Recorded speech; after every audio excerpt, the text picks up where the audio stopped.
ใครทำใครทำน้องใครทำน้องขาหักใครทำน้องมานี่เบิ้งไผเฮ็ดอีมินนี่บ่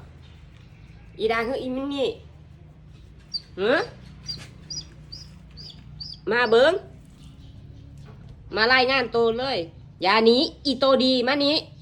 อีโตดีมานี้หืมมึงบ่เฮ็ดมึงเฮ็ดน้องบ่อีมินนี่มานี่เบิ้งมานี้มึงนั่นละหนีเลยเว้ยเอ้ยนี่ล่ะพิษของแท้ยานถึกดา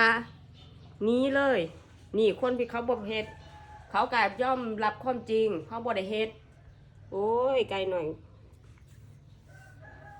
อีตนมันเด้มึงไหนมันอีแม่ว่ามันเป็นกัดไกลหน่อยจ้ะเดี๋ยวสาวสำทองสิจัดการมันขามันหักขึ้นนั่นเห็นบ่